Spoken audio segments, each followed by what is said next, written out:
याद हो इमरान खान का जब भी जिक्र करें तो कुछ कंफ्यूज थी कि मैं तुम कहूं या आप कहूं। खैर डिस्कशन करेंगे। बहुत सीरियस सिचुएशन इस वक्त सुप्रीम कोर्ट ऑफ पाकिस्तान में है, जहां पर इस वक्त बहुत अहम समाअत इस वक्त जारी है। हमारे साथ सूरत हाल को डिस्कस करने के लिए मौजूद हैं मारूफ कानूनदान, माहिर कानून अजहर सिद्दीक साहब। अजहर साहब, thank you for giving us your precious time. My first question from you is, आपकी क्या तवक्कुआत हैं, क्या उम्मीद आप कर रहे हैं, क्या रिलीफ मिलेगी अदालत से, किसको रिलीफ मिलेगी अदालत से? बहुत शुक्रिया जी। बुनियादी तौर पर तो बात एक ही है। कल भी आपके प्रोग्रामों में मैंने परसों भी एक बात कही थी कि यहाँ स्पीकर की रूलिंग जो है वो आला किसी भी अदालत में चैलेंज नहीं हो सकती, क्योंकि पार्लियामेंट है जो सुप्रीम है। अगर पार्लियामेंट की इस प्रोसीडिंग भी अदालतों में चैलेंज होने लगे तो फिर सुप्रीमेसी खत्म हो जाती है। आज वकला अदालत को मुतमिन नहीं कर सके, ना वो बता सके कि किस बुनियाद पर ये रूलिंग जो है वो अदालत में चैलेंज की जा सकती है। स्पीकर ने अपने इख्तियारात का इस्तेमाल किया है। आज रूल 37, 38, 39 पढ़ के अदालत को बताए गए। अदालत ने कहा कि यहाँ लीव देनी है, फिर डिस्कशन होनी है। तो ये डिस्कशन क्यों होनी है, लीव क्यों देनी है? अगर वो लीव रिफ्यूज कर दे तो ये यानी स्पीकर के इख्तियारात बड़े वाज़ेह तौर पर हैं। तो और अजहर साहब, अदालत में भी ये रिमार्क्स आए हैं, समाअत मुलतवी हो गई और अदालत से भी ये बात आई है कि डिप्टी स्पीकर ने स्पीकर के इख्तियारात का इस्तेमाल किया है। जी, आइन के तहत स्पीकर डिप्टी स्पीकर के इख्तियारात इस्तेमाल कर सकता है। और वैसे भी क्या हुआ था आपको पता होगा कि उनके अगेंस्ट इन्होंने वोट फॉर नो कॉन्फिडेंस लेकर आए थे। वोट ऑफ नो कॉन्फिडेंस बाकायदा फाइल किया गया था और वैसे और किसी ने एतराज वैसे भी डिप्टी स्पीकर के ऊपर उठाया नहीं है। जब डेफिनेशन देखी जाए, स्पीकर की डेफिनेशन में डिप्टी स्पीकर शामिल होता है और डिप्टी स्पीकर को पूरा इख्तियार है रूलिंग पास करने का।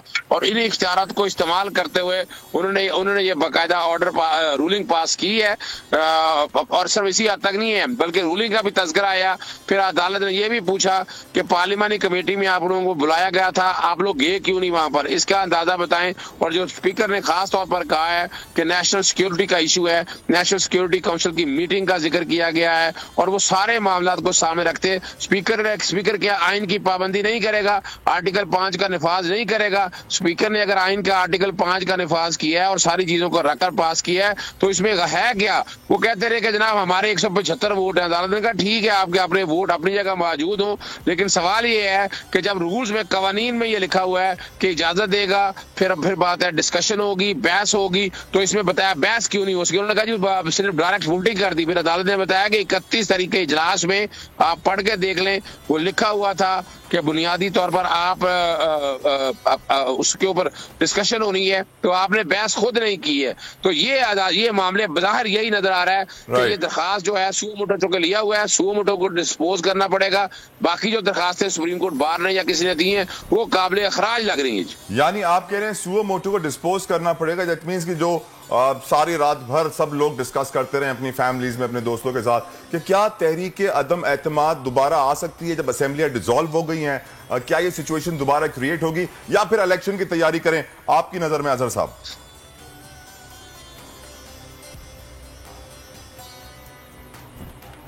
राइट, कुछ लिंक डिस्टर्ब हो गया है, टेक्निकल डिफिकल्टी, हमारी आवाज नहीं पहुंच पा रही है, लेकिन अजहर सिद्दीक साहब ने वाज़ेह बता दिया है। जी अजहर साहब, आपको मेरी आवाज आ रही है तो मेरे सवाल का जवाब दीजिएगा कि सर क्या तहरीक अदम एतमाद दोबारा आ सकती है?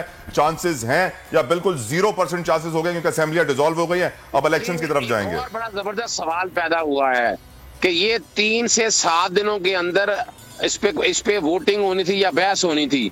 ये 8वें दिन हुई है, तो 8वें दिन का मतलब है वो खत्म हो गई है। 7 दिन जब पूरे हो गए हैं तो फिर आगे ये भी अदालत का सवाल था। उसमें बताने की कोशिश की, आइन के आर्टिकल 254 का सहारा लेने की कोशिश की गई, लेकिन सवाल बड़ा सीधा सा है कि ये नेगेटिव वर्ड्स में आया हुआ है 3 से लेकर 7 दिनों के अंदर। तो बज़ाहिर मैं तो यही कह सकता हूँ कि अभी अपोजिशन के लीडर